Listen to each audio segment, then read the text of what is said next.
Hello everybody, this is Charles Harper of Gain Mindshare and the PLRshow.com.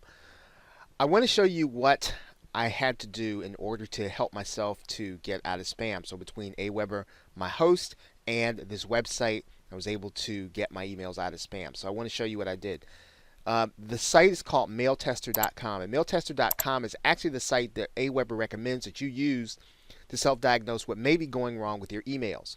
What you're going to do is you're going to go to this site, and when you get ready to send out your email, your regular autoresponder email, and you send a test, you want to take this URL and put it in the test address and then send it. When you send it, then you come back here to this site and then click check your score, and it's going to check your score based on this email address. So what I'm going to do right now, I'm going to show you one of the tests that I did right around the time that I was having trouble with spam. Now you're looking at one of my score pages, and actually this score page is probably one of the better ones that I had as I was getting myself out of the spam box. And one of the first things you're going to do is you're going to open up this one that says SpamAssassin says you can approve. And you're going to notice that this is going to be negative 1.084.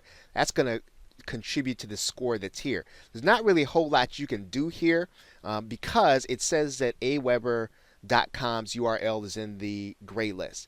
But for the most part, though, if you got everything else correctly, this is not going to be a problem, and my score is routinely down 1.1 points because of this. Now, the place where you want to concentrate and focus your attention here is going to be this area, and it says you are not fully authenticated. Now, I had two problems in this area that when I corrected them, my emails changed overnight. The first was it said your message is not signed with DKIM. Again, I think that this prevents spoofing and some other things, but if you can kind of work this out with your host, you will be able then to probably change the direction of some of your emails. Now, the other thing that was causing a problem were these two items that talk about SPF. And again, I think this has to do with spoofing, and you have to kind of make sure that Aweber is authorized to use your email address to send emails, and that it's verifying this when the email is actually sent. So this was something that I had to go through with my host. I had to verify that these things were in order. Once I did that, then I was able to go back to Aweber and say, hey, these things are working. Can you see what the problem might be? Now, if you go all the way to the bottom of the page, you're going to see a link here that says SPF and DKIM Check. If you don't want to go through all this, or this seems to be checking out, you can go to this link. And this is one of the things that I did. I went to this link, and then I just checked my domain.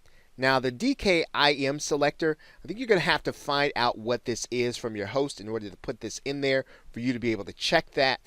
I didn't use this part of it. I did use this part of it. It did verify that I did have a problem with my domain, and so I had to get that straightened out again with the host, and then I went back to Aweber. So one thing you can do if you're having trouble with Aweber and spam, you can go and start with this website and then see what you can diagnose. And of course, if you're still having problems, then you'll have to work with it with Aweber. But this is what really helped me to kind of move from the spam box out of the spam box and into the inbox. Okay, so with that, thanks, and I'll see you hopefully in another video.